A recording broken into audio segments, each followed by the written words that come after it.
नमस्कार, स्वागतम एवन राजस्थान में। मैं आपके साथ जानकी सैनी।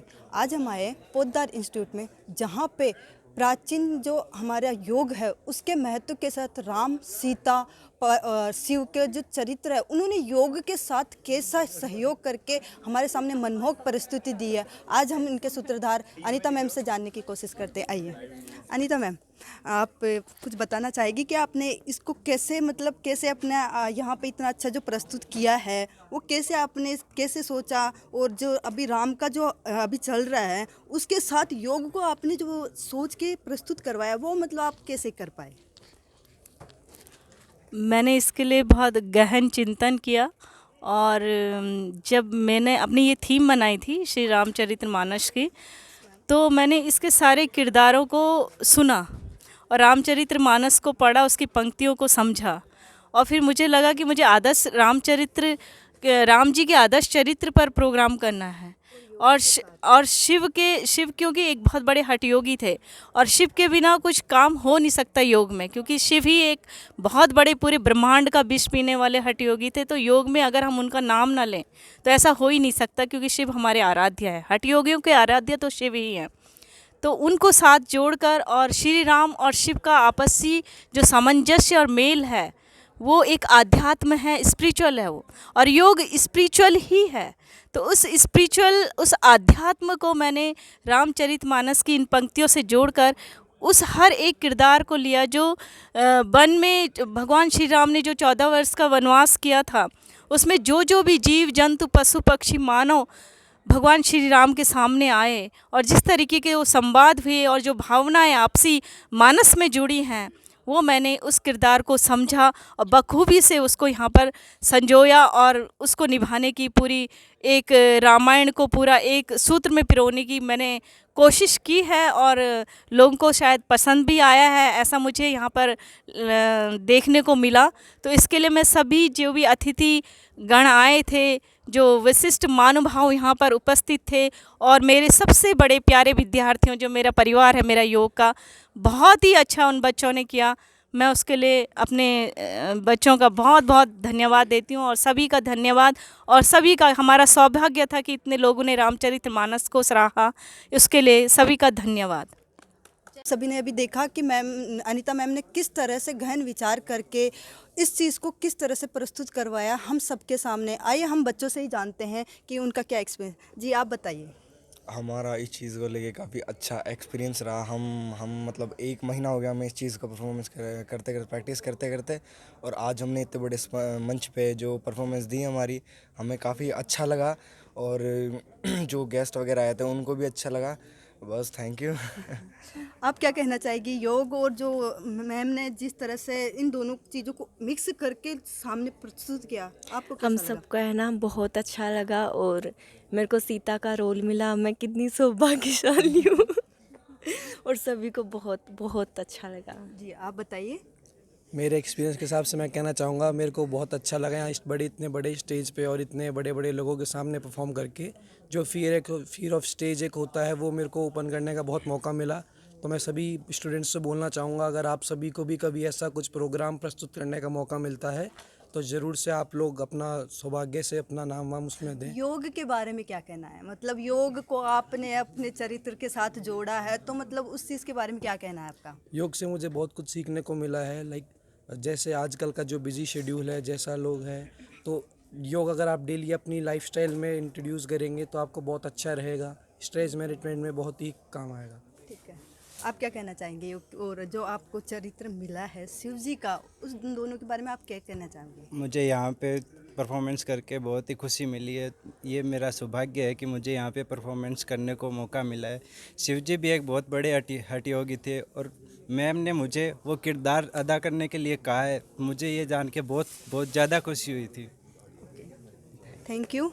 आप क्या कहना चाहोगे योग के बारे में? इधर हाँ जी आप बताइए। आज जो प्रस्तुत किया योग और जो हमारी स्पिरिचुअलिटी है उसके बारे में आप क्या कहना चाहोगे? दोनों को जो मिक्स करके प्रस्तुत किया, लोगों ने इसको सहारा है, तो क्या इस चीज़ों को हमें आगे बढ़ाना चाहिए? जी बिल्कुल बढ़ाना चाहिए। सबसे बड़ी बात जो मैडम ने जो थीम क्रिएट करी वो शिव जी को और पार्वती जी को लेके करी, जो स्वयं ही हठयोगी कहलाते हैं। हमने यहाँ पर विभिन्न विभिन्न आसन की मुद्राएं, ध्यान की आकृतियाँ और काफ़ी भिन्न तरह के सामूहिक आसनों का भी हमने यहाँ पे प्रदर्शन किया। और इससे मैडम की जो थीम थी उसका हमने पूरा ये संदेश देना चाहे कि योग का वाकई में अपने जीवन में और आपकी दिनचर्या में एक बहुत अधिक महत्व रखता है। और आजकल के खासकर तनावपूर्ण माहौल में आपको थोड़ा बहुत भी, जितना भी आपसे हो सके उतना आपको योगा का पालन ज़रूर से ज़रूर करना चाहिए। धन्यवाद। जी मैम, आप क्या कहना चाहोगी? मुझे यहाँ पर मंच पे प्रस्तुति करके बहुत अच्छी लग रही है। मेरा रोल शबरी का था, जो कि एक बहुत बड़ी तेजस्वी तपस्वी थी, जिन्होंने अपनी पूरी ज़िंदगी, पूरा जीवन सिर्फ राम के इंतज़ार में निकाल दिया। तो जो मुझे आज मैम ने ये किरदार निभाने को दिया, मेरी बहुत बड़ा सौभाग्य है। और इन सभी जो साधक हैं, इनके बिना ये हमारा जो एक्ट था वो अधूरा था, जिन्होंने हमारे इस मेन किरदार की आपको जो कैरेक्टर दिया गया है वो इन दोनों को आप किस रूप में देखते हैं, कुछ बताना चाहेंगे? मैं इस बारे में बहुत अच्छी तरह बताऊँगा कि मैंने मुझे ये कैरेक्टर इसलिए दिया था कि मैं हनुमान जी का रोल में अच्छी तरह प्रभु गॉड हनुमान की तरह दुनिया को खुद करता है, रोज जैसा भगवान के कैरेक्टर रहता है वैसे।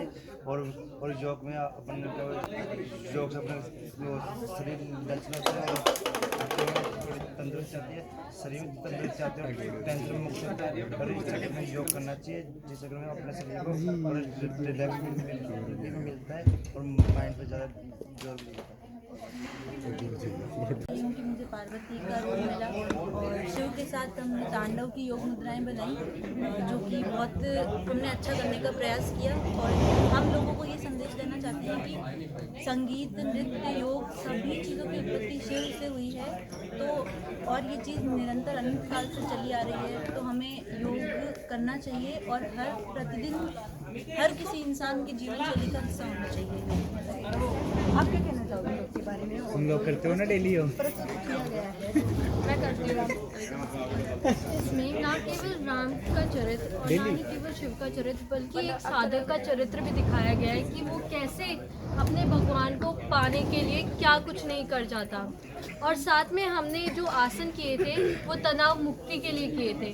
तो अगर आप योग अपनाते हो तो आपको ना केवल तनाव मुक्ति के लिए, ना केवल रोग को मिटाने के लिए, बल्कि अपने आप को स्वस्थ और स्थिर रखने के लिए काफ़ी अच्छा है। आप क्या कहना चाहोगे इन सब के बारे में जो आज अरे अपनी तो सबकी ड्रेस एक जगह मैंने आज पूरी टीम के साथ मिलकर जो यहाँ पर योग की प्रस्तुति दी है वो बहुत अच्छा लगा मुझे।